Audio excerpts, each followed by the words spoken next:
Market में आज bloodbath हुआ और मार्केट ने बिगेस्ट ड्रैग दिखाया लास्ट 4 इयर्स के अंदर, और जिसमें इन्वेस्टर्स के 30 लाख करोड़ रुपए एरोड हो गए।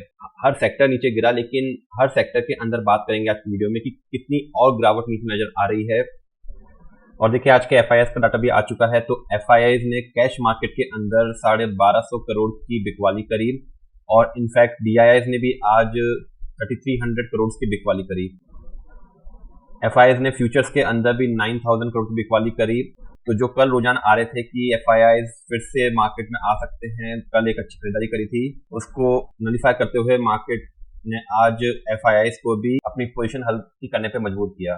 कहाँ पे जाके पर्टिकुलर सेक्टर स्टेबलाइज हो सकता है। सबसे ज्यादा गिरावट आज देखी गई पीएसयू बैंक्स के अंदर, जिसमें 15.14% की गिरावट देखी गई। उसके बाद एनर्जी, जिसमें 12% की गिरावट देखी गई, और Nifty oil and gas -11%, metals 10%, construction 9.68%। तो ऑलमोस्ट हर सेक्टर में गिरावट देखी गई, केवल कंज्यूमर गुड्स के अलावा। तो ये एक सेक्टर ऐसा था, ये और आईटी, जिसमें सबसे कम गिरावट देखी गई, क्योंकि ये दोनों सेक्टर थे जो पिछले रैली में मार्केट में पार्टिसिपेशन नहीं किया था, जिसकी वजह से इसमें इतनी गिरावट नहीं आई जितनी बाकी सेक्टर्स में आई। और मेजर रीजन ये भी है कि ये दोनों सेक्टर्स ही गवर्नमेंट स्टेबिलिटी पे डिपेंड नहीं करते। कंज्यूमर गुड्स जो एफएमसीजी सेक्टर है वो कंजम्पशन पे, और आईटी मोस्टली ग्लोबल क्लूज के ऊपर डिपेंड करता है। तो इसलिए मिनिमल गिरावट देखी गई। और तीसरी मिनिमल गिरावट देखी गई फार्मा सेक्टर के अंदर। तो ये 3-4 कुछ सेक्टर्स थे जिनमें कम गिरावट देखी गई, लेकिन मेजर लॉस हुआ।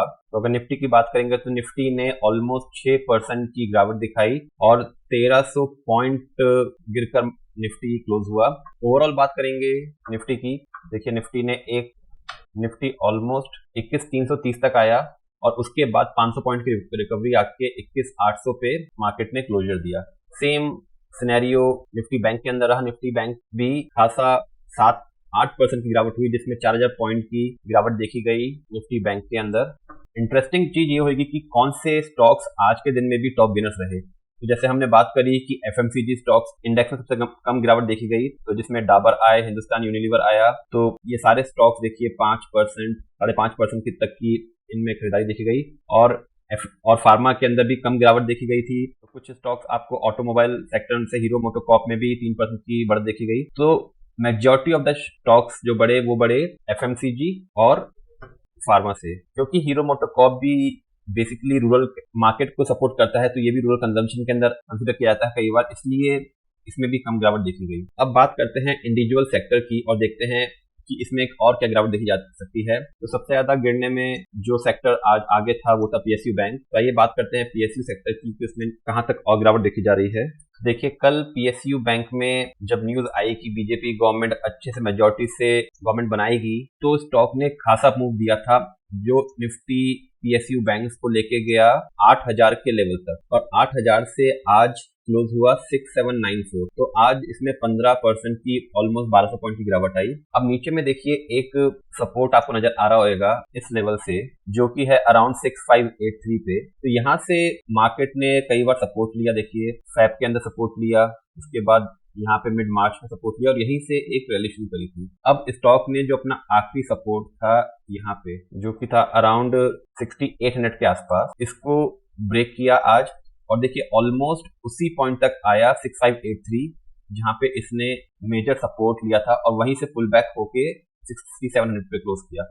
अब नीचे में इसके पास 200 पॉइंट नीचे और बफर है 6583 के आसपास, यहाँ वहां तक पीएसयू इंडेक्स और नीचे आ सकता है, और अगर इसके नीचे भी आया तो फिर उसके बाद उसका अगला सपोर्ट रहेगा इस लेवल के आसपास, जो कि है अराउंड 6000 पे। तो अगर 6500 का लेवल टूटा आने वाले दिनों के अंदर, तो फिर पीएसयू बैंक इंडेक्स 6000 तक नीचे जाएगा, और वहां पे जाके एक सपोर्ट लेने की कोशिश करेगा। तो अब अगर आपको किसी भी पीएसयू बैंक के अंदर अपनी पोजीशन बनानी है, तो आपको ये लेवल तक देखना पड़ेगा कि इंडेक्स कहां तक जा रहा है, और अगर किसी सपोर्ट से रिबाउंड करता है तो वो एक अच्छी अपॉर्चुनिटी होगी लॉन्ग टर्म इन्वेस्टमेंट के लिए। अब हो सकता है कि मार्केट प्राइस वाइज करेक्शन ना दे, लेकिन टाइम वाइज करेक्शन जरूर देगा। इसका मतलब कि वो एक रेंज बाउंड रहेगा, ना अपसाइड जाएगा ना डाउनसाइड आएगा, और एक रेंज में घूमेगा। तो इन इंडेक्स के नंबर्स को कंसीडर करके ही अपना इन्वेस्टमेंट अगर आप करें लॉन्ग टर्म के लिए, तो आपको करना है। दूसरा सेक्टर जो सबसे ज्यादा गिरा वो था एनर्जी। तो देखिए एनर्जी सेक्टर ने एक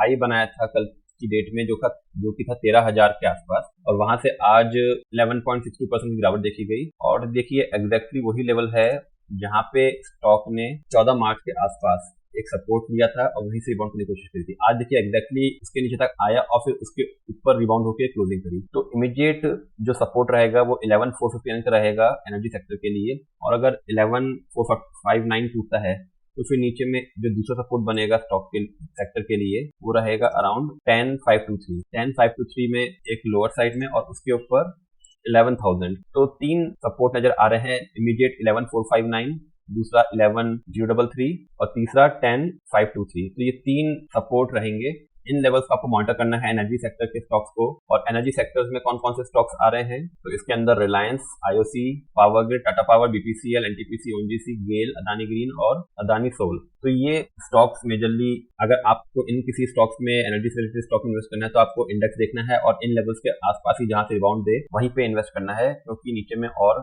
अगर मार्केट नेगेटिवली लिया तो और नीचे में डाउनफॉल दे सकता है। तीसरा जो सेक्टर है मेटल्स के अंदर खासा गिरावट देखी गई। मेटल इंडेक्स में देखें एक लाइफ टाइम हाई बना था जो था यहाँ पे 34,167 के आसपास, और नीचे में देखिए एक इमीडिएट सपोर्ट था 28,818।